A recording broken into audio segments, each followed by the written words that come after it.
Ongi etorri gure YouTubeko kanalera beste aste betez, gaurkoan txirrindulariak websaioko 5. atalarekin gatoz eta egutegiak agintzen duenez, aste honetan emakumeei arreta berezia eskaini behar diegu.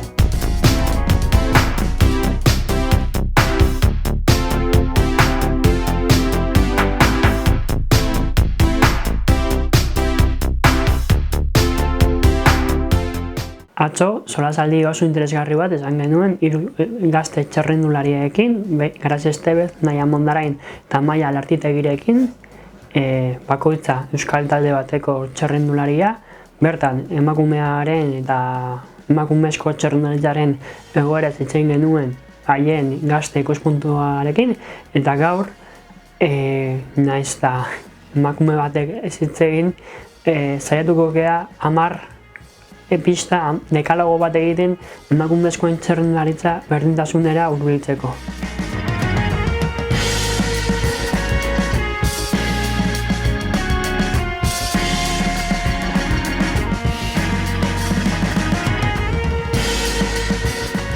Baina lehenengo, guazen errepasatzera zer gertatu dan asteburu honetan, Euskal Errepideetan eta belodromoan ere. Batetik, larun batean Tafaian, Espainiar Federazioko pistako liga ospatu zen lehenengo jardunaldia eta bertan hainbat euskal txirrindulari parte hartu zuten, baita ere kanpotik etorritakoak, kategoriak kadete eta juniorrenak ziren eta partaidetza zabala eta potentea eduki zuen. Bestetik, Donostian, Egia auzoan, Euskal Herri txapelketako lehenengo proba jokatu zen, Egia Zumisaria, ibilbide gora beratsuarekin, oso azkar, ibili ziren txirrindulariak, gogoratu txapelketa junior gizonezkoentzat antolatuta dagoela, eta bertan Euskal Herriko txirrindulari asko bildu ziren, Euskal Herri osotik etorritakoak.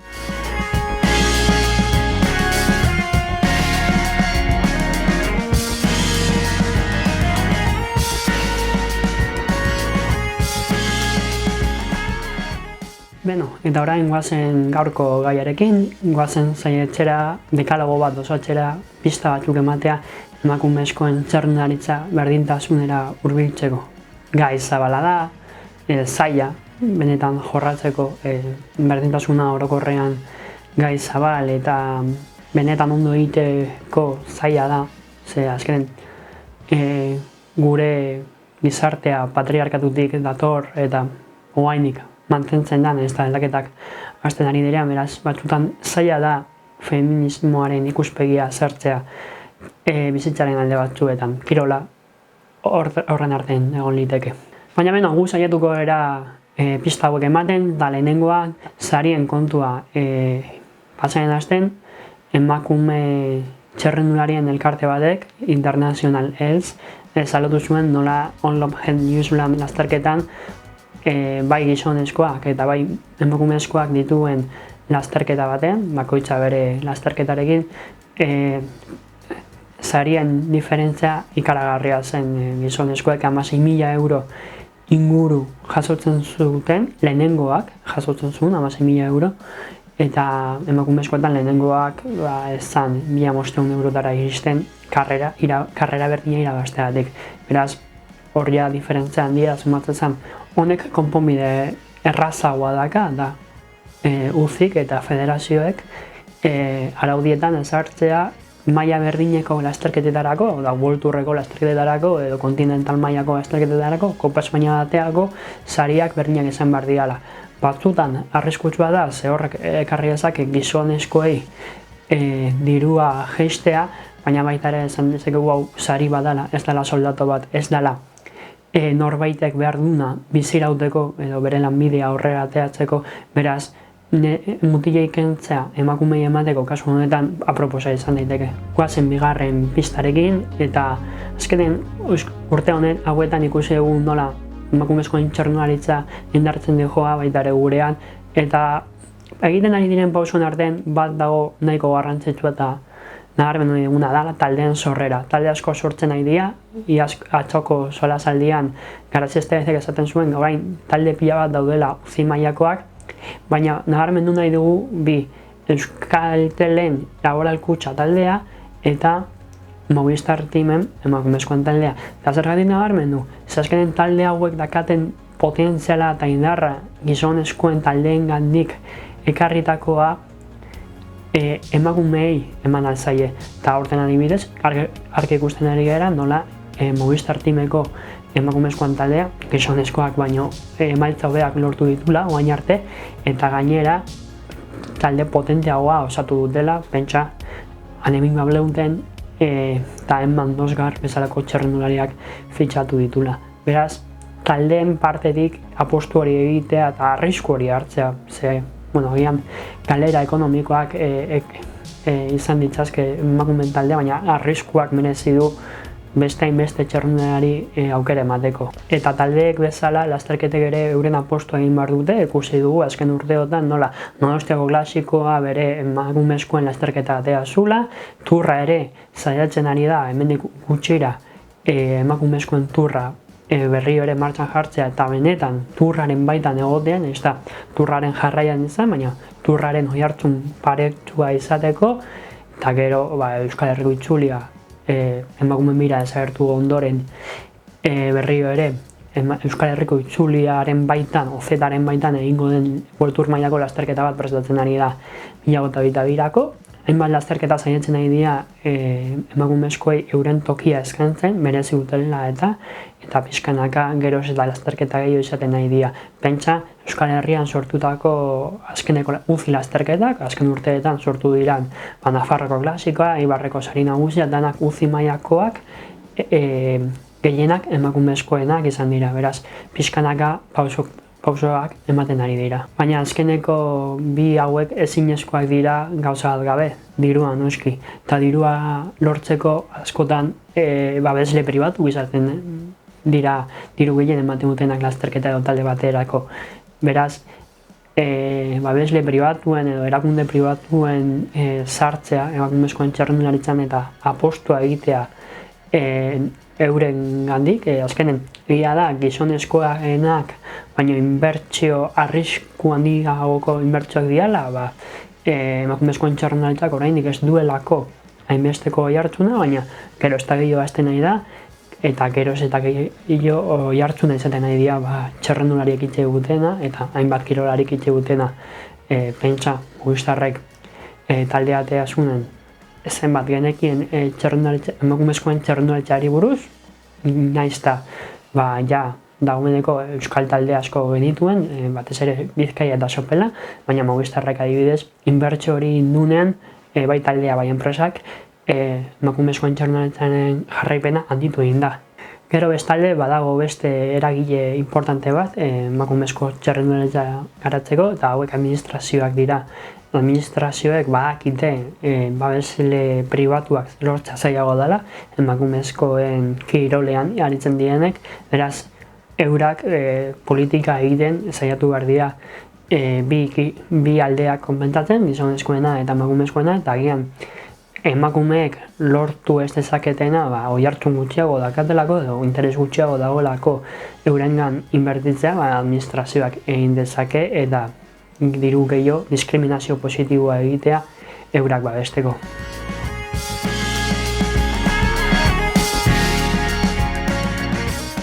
Baina esaten ari garen guztien artean errepikatzen nahi gara oihartzuna, eta hori gure erresponsabilitatea da. Guk hedabideok badu zer esana asunto hontan eta erantzukizuna ere.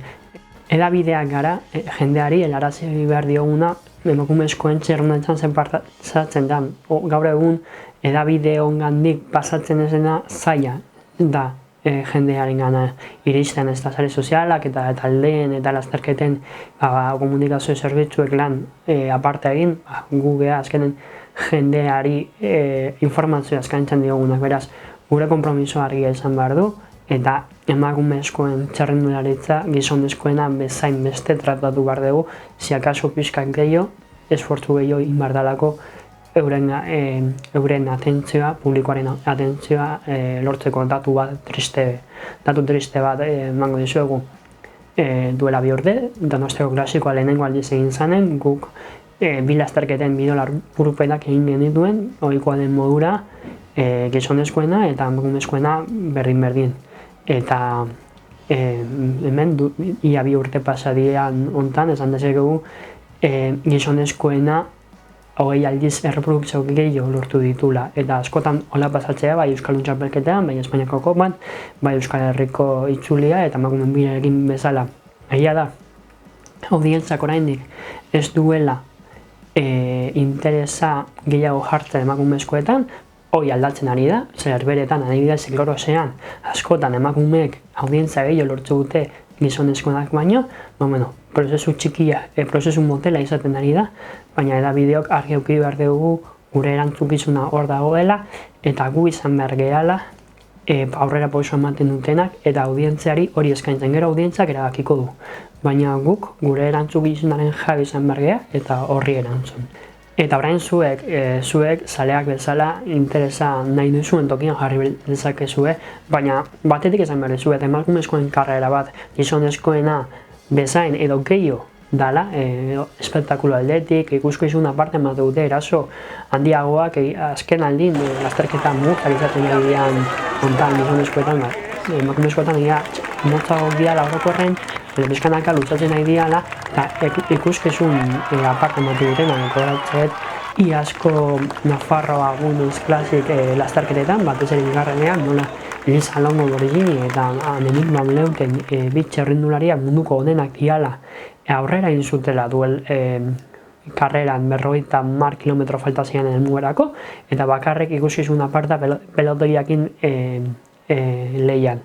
Beraz, emakumezkoen txirrindularitza entrenigarria da, eta zaleek eta zaleok izan behar dugu ardura hori haiengandik interesatzeko disfrutatzen dugulako berdin emakume bat edo gizon bat bizikleta gainen egonda ere. Eta interesa jarrita lortuko dugu beste gauza bat, eta atzoko solasaldian hiru protagonistek esan zutena erreferenteak behar diela eurek, referente argi eta eskate, Ana Sant Esteban, Ane Iriarte, Leiro Laberria, bainantzat referentek dira, baina guazen pizkanaka sortzera eta guazen pizkanaka lortzera gazte batek, esan emakume, esan gizon, ez izatea Alberto Contador edo Miguel Indurain edo Lance Armstrong erreferentetzat soilik, izatea bai Joanes Omarriba, izatea bai Anemik Mamleuten, Ane Sant Esteban, badaude txerrunari on asko eta erakustalik ematen dituztenak.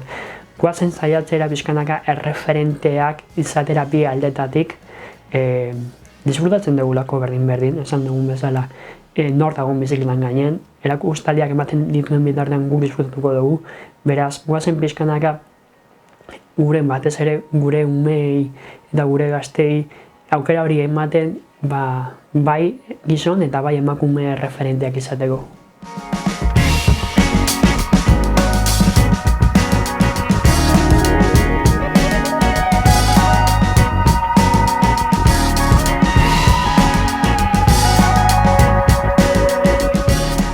Eta ja bukatuz, ondorioetara goaz, eztabaida dago.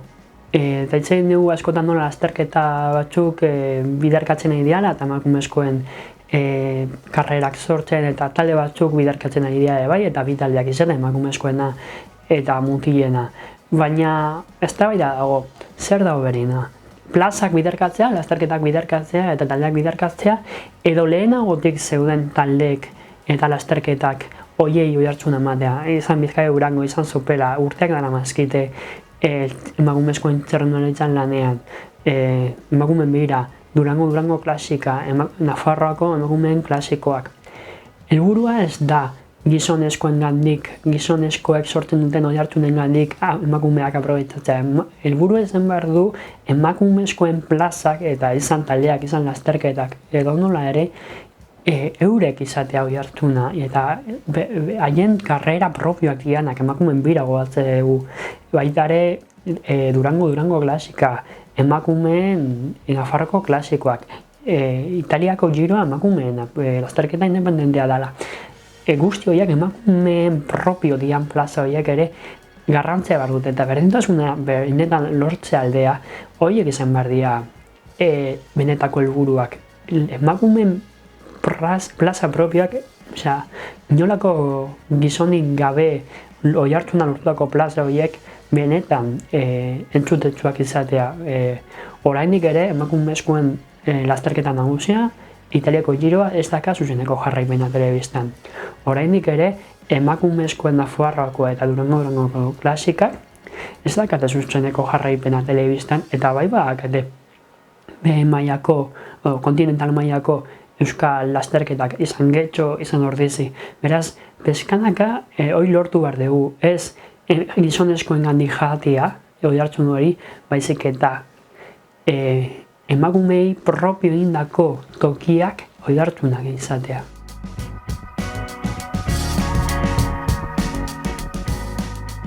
Eta azken aurreko atala dekalogo honetan izan behar du ulertzea umeak diala etorkizuna, guk horregatik atzo solasanean gaztei eman genien hitza, eta ulertzea umeentzat erreferentak sortu behar ditugu eta umeentzat etorkizun bat, eta ume horiek ulertu behar dute nola izan emakume bat, Anemima Bleuten, izan Alejandro Valverde txerrenda gainen dagoela, disfrutatu beharko dula txerrenda gainen ikusten, eta gero ere edozein pertsona ibili daitekela txerrenda gainen, nahi du nahiten, edo lehiatzen, edo ondo pasatzen, edo mendira juten, baina bizikleta ez dakala sexurik, eta edon nor igo daitekela bizikleta baten gainen, eta lehiatu daitekela, eta guk berdin kasuin behar dugu batei edo besteei, eta hori txikitatik erakutsi behar da. Hau, erakustea ez esaten neska bati, igo zaitez txerrenan, aukera kasu, neska bati esan behar zainena da, mutilak bezain beste aukera askazu, beraren eskubide berdinak dituzu. Beraz, egin zazu nahi desuna, eta txerrenda gainen bada, hobe. Eta ja bukatzeko atal oso garrantzitsua eta ondorio nagusia dela, hau aldatzeko konturatu behar gehala, emakumeek pairatzen duten patriarkatua eta ezberdintasunak asko diala, eta oraindik ere gure gizartean pixkanaka aldaketak egiten ari diren arren asko falta dela egiteko, esaten dugu, oraindik emakumeek plaza propiok ez dezkate, oraindik gizonezkoengandik jasotzen duten oihartzuna aprobetxatu behar dute, baina pixkanaka lortu behar dugu emakumeen karrera bat bere tokia izatea. Talde bat jarraitu izana ez, hau da Movistarren emakumezkoen taldea ez, hau da Movistar team taldea emakumeena soilik, edo Bizkaia Durango, edo Sopela. Baina gogoratu behar gea, ze gizartean bizigean, zer nolako gizartea dan, patriarkala baita, eta hori dana ulertuta eta horri buruz hausnartuta ondorioztatuko dugu guk bakoitzak bere esfortzuen behar dula pixkanaka berdintasuna emateko gure alaba eta semei. Eskerrik asko danoi gaurko bideo ikustea, gaur ez dugu hainbeste kirol arloan sakondu, gehiagili geha gure kirolak eman behar dituen pausoi buruz, bidea luzea da, baina sorde dugu Euskal Herrian eta mundu mailan orokorrean pausoak ematen ari dela pixkanaka emakumearen papera nabarmentzeko eta emakumeari behar duen tokia emateko dela gure ondon, eta pixkanaka hori lortu ahala guk gure papera egingo dugu argi eta garbi, emakumezkoei toki berdina eskaineko dugu gizonezkoei bezala, eta zuek zuena ere betetzea espero dugu. Eskerrik asko eta hurrengora arte.